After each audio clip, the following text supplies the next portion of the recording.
Welcome to The Center, your DC Sports Weekly Review. Here's your host, Ben Simon.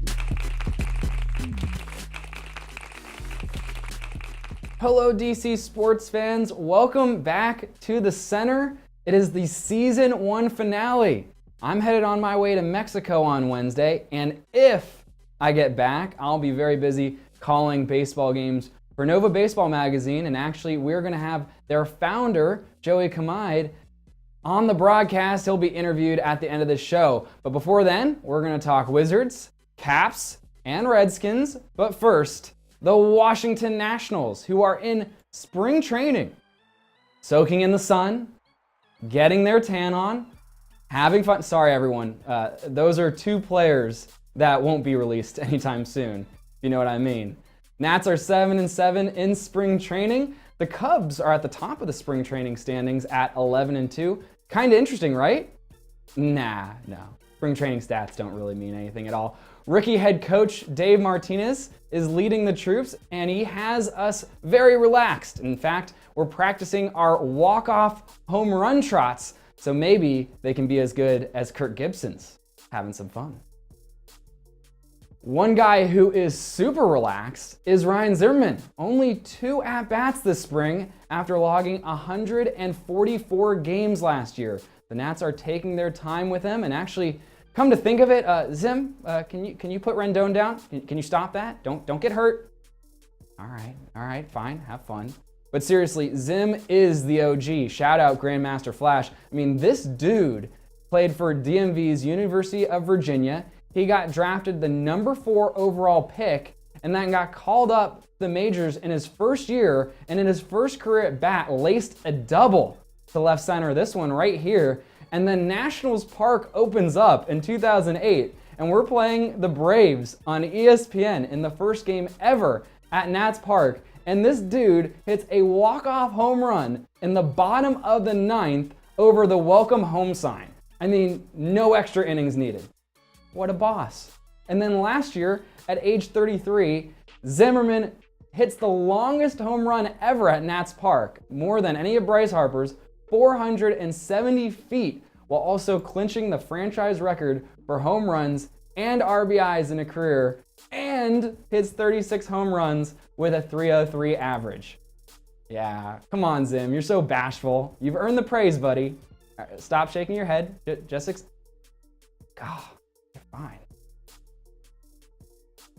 I know you're gonna hate me for talking about this, but I'm just mad he wasn't on my fantasy team. I mean, because the streets, they're getting real cold out here, just to be honest with you. I mean, you've got Jeff, who wins back-to-back years and uses Drake's back-to-back song to trash talk, and then you've got my rival, Jake, who is tall, looming, talks a lot of game, but doesn't really back it up at all. And then there's our commissioner, Jason, who leads us down the right path. So that's Jeff, Jake, and Jason, a bunch of J's, and all we need is some fire, which I'm hoping my team will provide, just not in the form of a dumpster fire. Speaking of bold statements, I'm gonna do this. I'm gonna do it. I'm done with being superstitious. I'm done with being modest and humble. Nats Nation, this is the year. This is our chance to get over the hump. Those 5-game series have pulverized our hearts. And look, this is likely Bryce's, Murph's, and Gio's last years with us. That's 14 wins above replacement last year. Scherz is 33, Strass is 30, about to be 30, and hopefully Zim can repeat last year's durability and performance. But nothing can be taken for granted now. And look, I know we have Robles and Turner and Anthony Rendon for at least this year and another year after this, but this really feels like a culmination of everything we have worked for over the past decade. Our talent level may never reach this peak in the near future. The Nationals need to take what is rightfully theirs. And Nats fans, let's leave the past in the past, and let's bring some swagger this year. See you on opening day. The Washington Redskins are up next. And now that Kirk Cousins has signed with the Vikings, see ya. The Alex Smith era has officially begun. And to be honest, it's kind of weird, right? I mean, our complement of offensive weapons isn't all that inspiring at all, to be honest with you. And I'm really just trying to visualize how this offense is going to look the only way that I know how. Welcome back to FedEx Field. It's the Redskins versus the Cowboys. 7.5 minutes left in regulation. Score tied at 20 after a Des Bryant fumble and temper tantrum. The Redskins have the ball at the Dallas 27. It's 1st and 10. Alex Smith walking under center. Number 11 glistening on his burgundy and gold jersey. Wide left is crummy first-round pick, number 18 Josh Doxson. Wide right is ankle breaker Jamison Crowder. Jordan Reed, who's never fully healthy, motions out right. Redskins fans on their feet, ball is snapped. Handoff to the wrecking ball, P. Ryan to the left. Pro Bowler Trent Williams pulls and leads the way, and P. Ryan gets into the secondary and dives to the 10. Oh man, Vernon Davis with a nice block to seal the edge. Ben, that spot is going to be close to a first down. People say multiple personalities are bad, and to that I say, why? Anyways, I think our franchise is now stuck in the middle of the NFL for at least the next 2 years. I mean, think about it this way. We had Kirk Cousins for over 3 years. We knew he wasn't going to sign a long-term deal, at least that's what we're seeing now. And all we get for him is a 3rd-round pick. I mean, that is a franchise-altering outcome for owner Dan Snyder and president Bruce Allen, who should be aghast about all of this. A lot of things would have to break right for the Redskins to even be a contender. Alex Smith would have to play like a Pro Bowler again to earn his $94 million contract. And at age 33, with this interior offensive line, I just don't see that happening at all. I mean, the likelihood of this defensive line and offensive line carrying us deep into the playoffs is the likelihood of Tom Cruise winning an Academy Award. It's just not going to happen. I mean, hopefully we don't have another injury-riddled year with $25 million of salaries eaten up by the injury bug like last year, but we really need multiple drafts and several studs with rookie contracts to correct the direction of this franchise. And I gotta take shots while I got the chance. Josh Norman, I mean, I was excited when we signed you, buddy, but after a 2017 season with 0 interceptions and 9 passes defended, we need you to step up. Okay, all right. What I will say, on a positive note, is Morgan Moses is definitely one of my top 10 athlete names right now. It's a classy name, it's a classic name, it's an alliteration, it's got a biblical ring to it. I mean, that's a pretty awesome name. So now let's all pray that the Redskins have an insanely successful draft, sign a couple of impact players to reasonable deals, or otherwise may the force be with us as we endure more 7-9 and 9-7 teams over the next few years. The Washington Capitals, they did a little West Coast swing as they went 1-2, starting with a bad 4-0 loss to Anaheim, a grinding loss to LA, and a heart-pumping win at San Jose. We are still top in the Metropolitan Division, only 2 points over 3rd place Philadelphia, so pretty close. We were actually briefly in 2nd place as of Thursday night, and through 68 games, the Caps' goal differential is only +6 compared to Pittsburgh's +19 with pretty much the same record. Coming up for the Caps, a brutal stretch of 4 games in 6 days with back-to-back home and away games versus the Islanders, followed up by a trip to Philadelphia on Sunday. And look, I mentioned earlier about the Nationals as they try to get into the Final Four of their sport. The Caps are looking at a very similar predicament. And I know I'm going to sound like a broken record, but maybe not everyone is familiar. The Caps have made the playoffs 9 of the past 10 years, but in games to get to the conference finals, they are 0 for their last 6. There was 2009 when they won Game 6 in Pittsburgh and then lost Game 7 at home 6-2, or in 2012 when they beat the Rangers at home in Game 6 by a score of 2-1, then lost at Madison Square Garden by the same score. Then, arguably the worst occurred in 2014-2015, where a 3-1 lead crumbled away as the Rangers beat us in overtime in Games 5 and 7. And lastly, in 2007, coming back from a 3-1 deficit to force the Penguins to Game 7, we lost in a shutout 2-0 at home. So I would say that we've earned it. Well, the fans have earned it. I mean, if Cubs fans can get through what they went through, I know, guy, can you just use your hat, man? That's why you bring a hat to a baseball game. If you're a kid, you can bring your mitt. If you're a guy, you bring your baseball cap to catch the foul balls.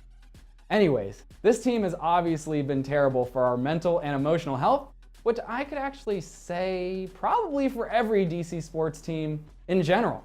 And maybe with the cap, perhaps with lowered expectations, we'll be able to play loose and break through that ceiling and get into the conference finals. Only time will tell. The Washington Wizards went 2-2 this week. The first game was a loss to the Pacers as former DeMatha product Victor Oladipo went off in his homecoming for 33 points. Oladipo, I love this kid. He is repping DC so hard. For example, at the All-Star game and the dunk contest, and I love it. Then, versus Miami at home, Dwayne Wade hit this and one to tie the game and force overtime, and then almost got us at the buzzer in overtime as well. Had that happened, it would have been like part 7 of the Dwayne Wade Heartbreaker Tour, in which we thought, after going to Cleveland's bench, that part 6 was the finale, but obviously he has other plans. We then traveled to New Orleans to play some basketball. Shout out to Bourbon Street, where it's the only good place where grenades are. Grenades are great there, but grenades are no good anywhere else. We broke their 10-game win streak as the Pellies played without their best player, Anthony Davis. We'll take it. Then at Miami, Jody Meeks led all scorers for Washington as we got trounced by 27 in Miami. The Wizards find themselves having slipped the 5th seed, and they're only 2.5 games above the number 8 seed Milwaukee Bucks. Coming up next, 4 straight games against playoff teams, 2 of those games being on ESPN, including at Boston on Wednesday. I'm just going to put this out there, okay? Wizards, go make a playoff statement at Boston. This is a team that we lost all our road playoff games to last year. Beat them by 20. Do it. With Kyrie playing, do it. Without John Wall, get that monkey off of your shoulders.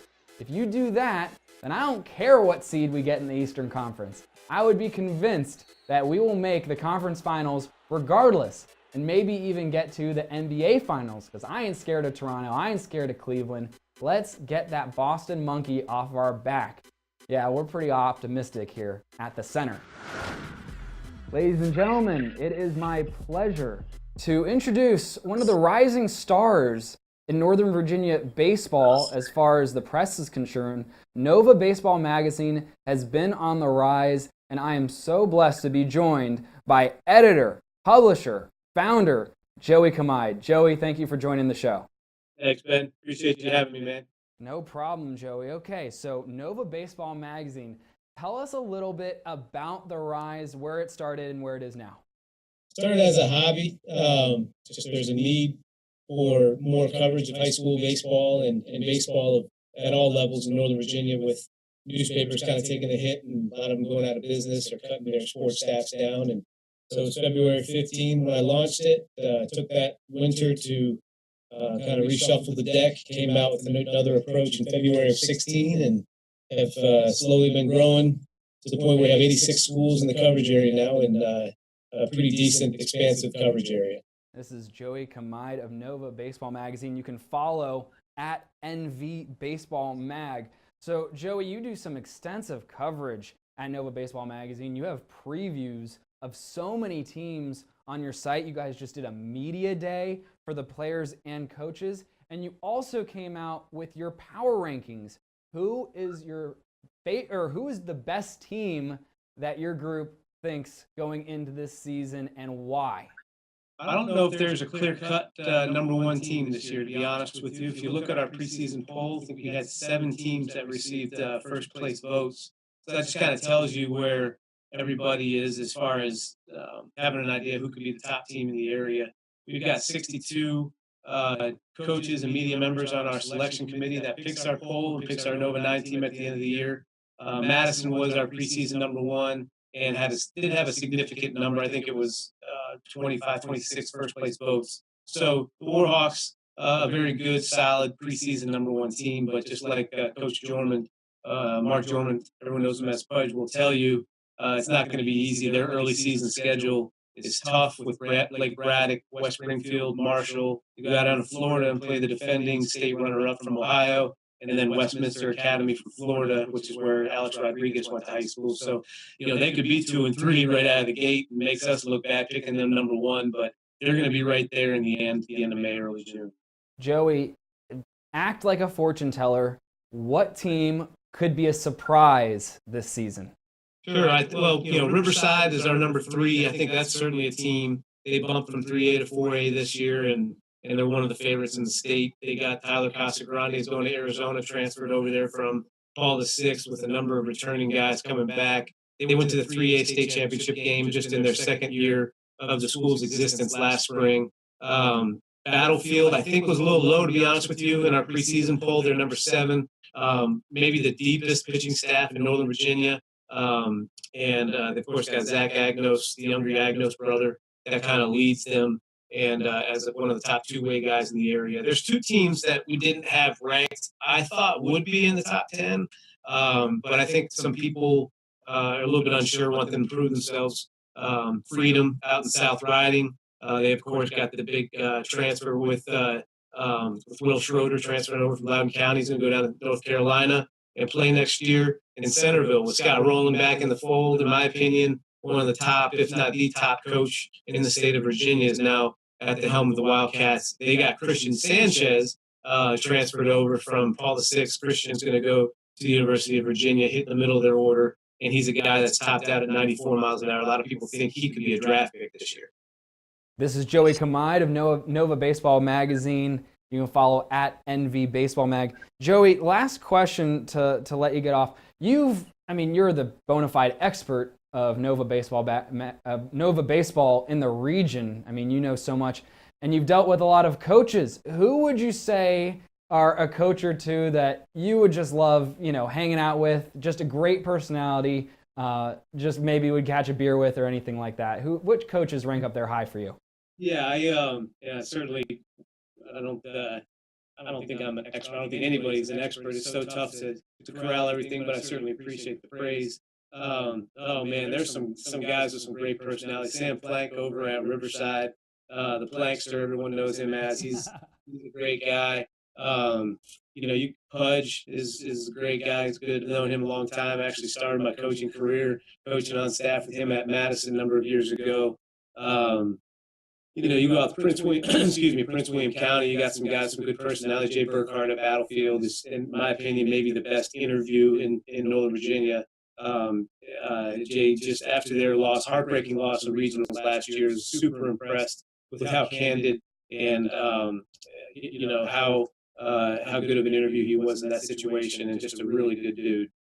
So those are three guys that I think want to keep tabs on. If you want to go grab a beer or something, they'd be a good person to do it. As far as young coaches, Michael Lairda down at Bishop Iron is a good buddy. He's kind of a rising star. I think he's 27 years old. He's young, and he's going to do some good things down at that program. That is Joey Kamide of Nova Baseball Magazine, which is the #1 source for anything baseball related in Northern Virginia. Joey, thank you so much for joining the center. Thanks for having me, Ben. Appreciate it.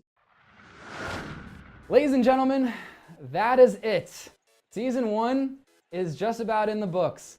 It's been such a fun ride. We've learned so much here at the center, here at Simon Zoo Studios, and thank you to all of you who have watched every episode. We thank you so much as we grew here in front of your eyes. Quick shout outs first to Lance Simon for this gorgeous studio, to Brittany Dorsey, who is the mastermind with the visuals, to Perry and Judy Simon, who have helped throughout the season, to G.E. Gallus who designed this virtual set, to Erica Bloom for writing help and the intro video, to Matt Hoden for the beautiful logo, and lastly to JF Crates for the dope tunes throughout. I'm Ben Simon. Let's finish this season off the only way we know how. Without further ado, the Rap Review. season finale of The Center. I'm Ben Simon. This is a great song off of Montgomery County native Logic's new mixtape, Bobby Tarantino 2. It's called Every Day. All right? Time to wrap up the season, it wasn't overnight. Started from the bottom, it's been a heck of a ride. We were rookies, not knowing what to do, but this is the Simon Zoo creating something new. Episode 1, yeah, we did it, but it needed work. Trying to flex on the ladies, chilling in that white shirt. Haha, episode 2, studying up, turn the page. B-Sizzle with the mic on stage, yeah, we trying to rage. Episode 3, yeah, we're getting bigger. Show looks slicker with the side and bottom tickers. Episode 4, trying more with the crew. We broke out on YouTube, got 1,000 views. Episode 5, we starting feeling pretty legit. We ditched the pics and started using gifts. Then to number 6, that was legendary. Just like Han Solo as we released our brand new logo. Got the teleprompters and did the first interview. Then B-Sizzle turned into a rap review. Episode 7, yeah, we got going the intro movie bar mitzvah Jock Peterson like it was my duty. Number 8, we got our virtual estate. Then coach talked to us about going to states. Now we doing episode 9, try to prove that we some pros. All we wanted this week is to bring you a great show. Not sure when we're gonna see you next, but one day you're gonna see us on your TV set. We took sports and entertainment and we did it right. So we out for this season. Baracko dropped the mic.